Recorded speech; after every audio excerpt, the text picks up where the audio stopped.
कभी भारत को संदेश दिया था स्वामी विवेकानंद ने, दुनिया के मंच पर चढ़ करके कहा था, गर्व से कहो हम हिंदू हैं। वह बंगाल आज हिंदू विहीन करने की साजिश का शिकार कैसे हो रहा है। आखिर बंगाल में रामनवमी के अवसर पर और बैसाखी के अवसर पर दंगे क्यों हुए, मैं बंगाल की सरकार से पूछना चाहता हूं। मैं यही पूछना चाहता हूं। और इन दंगाइयों के खिलाफ यहां की सरकार ने कार्रवाई क्यों नहीं की। बहन और भाइयों, अगर ये दंगाई उत्तर प्रदेश में इस प्रकार से अत्याचार करते, अब तक मैं इनको लटका करके, उल्टा लटका करके ठीक कर देता। और वह हाल इनके कर देते, इनकी 7 पीढ़ियां भूल जाती कि दंगा कैसे होता है। उत्तर प्रदेश में कोई दंगा नहीं हुआ, कोई दंगा नहीं हुआ।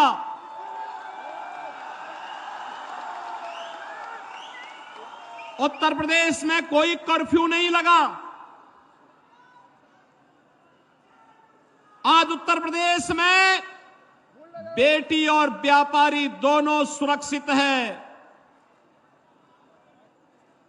कोई रंगदारी नहीं वसूल सकता, कोई दंगा नहीं कर सकता, कोई अराजकता नहीं फैला सकता।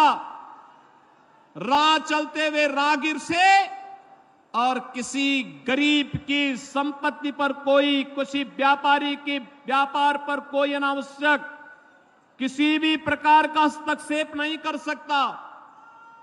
और बहनों और भाइयों, सरकार की योजना का लाभ हर गरीब को, हर किसान को, हर नौजवान को, हर महिला को बराबर यूपी के अंदर मिल रहा है। लेकिन बंगाल उससे वंचित क्यों हो गया। बहनों और भाइयों, ये बंगाल हमारा, जो भारत को राष्ट्रगान और राष्ट्रगीत देता है, जो बंगाल कभी भारत को संदेश दिया था स्वामी विवेकानंद ने, दुनिया के मंच पर चढ़ करके कहा था, गर्व से कहो हम हिंदू हैं। वह बंगाल आज हिंदू विहीन करने की साजिश का शिकार कैसे हो रहा है। और बहनों और भाइयों, मैं यही कहने के लिए आया हूं, ये कांग्रेस हो या तृणमूल कांग्रेस, ये साजिश के तहत 2 प्रकार की साजिश बंगाल के लिए कर रहा है। एक, आपकी डेमोग्राफी को कम करने की एक कुत्सित चेष्टा इनके द्वारा की जा रही है। घुसपैठियों को बंगाल के अंदर घुसा करके एक सुनियोजित साजिश के तहत आपकी संख्या को कम करने का प्रयास हो रहा है। और दूसरा, दिल्ली में जो कांग्रेस और तृणमूल कांग्रेस का गठबंधन है, ये दोनों मिलकर के साजिश करना चाहते हैं।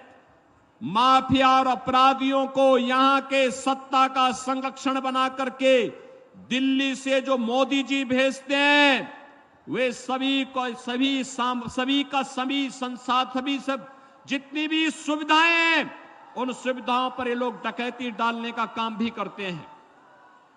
और इसीलिए मुझे दुख इस बात का होता है कि बहनों और भाइयों, आज उत्तर प्रदेश दंगा विहीन है, कर्फ्यू विहीन है, योजनाओं का लाभ गरीबों को मिल रहा है। तो यह इसलिए हो पा रहा है क्योंकि प्रधानमंत्री मोदी जी का नेतृत्व और उनका मार्गदर्शन उत्तर प्रदेश को प्राप्त हो रहा है। और बंगाल में मोदी जी कोई काम भेजते हैं, कोई योजना भेजते हैं, तृणमूल कांग्रेस उसको यहां लागू ही नहीं होने देती। जैसे आप मुझे बताओ, 15वीं सदी में बंगाल ने, महान कवि ने बांग्ला रामायण लिखी थी। राम यहां के रग रग में रसे हैं, बसे हैं। राम के बगैर भारतीय जीवन पद्धति में कोई कार्य नहीं हो सकता। हम जीते हैं, उठते हैं, राम का नाम लेते हैं, सोते हैं, राम का नाम लेते हैं। और बहनों और भाइयों, कोई भी हमारे यहां मांगलिक कार्यक्रम होता है तो अखंड रामायण का पाठ करते हैं और अंतिम यात्रा निकलती है तो राम नाम सत्य है कह करके निकलती है। बहनों और भाइयों, मैं पूछना चाहता हूं, जैसे यहां पे राम की पूजा होती है, ऐसे ही उत्तर प्रदेश में मां दुर्गा की पूजा होती है बड़े बड़े अनुष्ठान के साथ। जैसे बंगाल में होती है वैसे ही मां दुर्गा का अनुष्ठान, बंगाल से ही गए हुए कलाकार वहां मूर्ति बनाते हैं, वहां पे अनुष्ठान होते हैं, बड़े बड़े आयोजन होते हैं, बड़े बड़े पंडाल लगते हैं, भव्य आयोजन होते हैं। लेकिन न तो रामनवमी के अवसर पर और न ही नवरात्रि के अवसर पर ही उत्तर प्रदेश में कोई दंगा नहीं होता। आखिर बंगाल में रामनवमी के अवसर पर और बैसाखी के अवसर पर दंगे क्यों हुए, मैं बंगाल की सरकार से पूछना चाहता हूं। मैं यही पूछना चाहता हूं।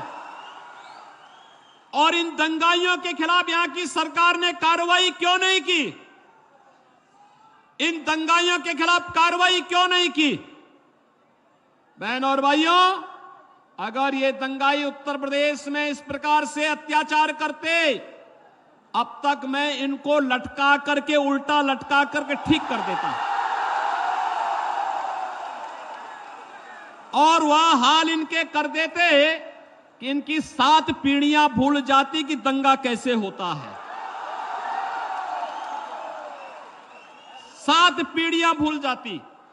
और यही कहने के लिए मैं आया हूं, आपसे कहने के लिए, अबे अगर आज हमें सोनार बांग्ला चाहिए तो मोदी जी के नेतृत्व में भारतीय जनता पार्टी की सरकार को लाइए, भारतीय जनता पार्टी के कमल छाप को जिता करके भेजिए। बहनों और भाइयों, आपको भारतीय जनता पार्टी आश्वासन देती है सुरक्षा की, आपको भारतीय जनता पार्टी आश्वासन देती है आपकी समृद्धि की, आपको भारतीय जनता पार्टी आश्वासन देती है बिना भेदभाव के सबका साथ और सबके विकास के भाव के साथ बंगाल को फिर से सोनार बांग्ला बनाने के संकल्प को आगे बढ़ाने का आश्वासन देने के लिए भारतीय जनता पार्टी आपके पास आई है। और इसीलिए भारतीय जनता पार्टी पूरे देश के अंदर एक आवाज, एक स्वर गूंज रहा है। पूरे देश के अंदर भारत अब तक जो चुनाव हुए हैं, उस चुनाव में अब तक 191 लोकसभा सीटों पर चुनाव हो चुके हैं और 191 सीटों पर चुनाव में बहनों और भाइयों, अब तक का देश का जो रुझान है, उस रुझान को देख करके और देश के अंदर का जो स्वर है, उस स्वर को देख करके मैं कह सकता हूं पूरे देश के अंदर जब 4 जून को परिणाम आएंगे तो पूरे देश के अंदर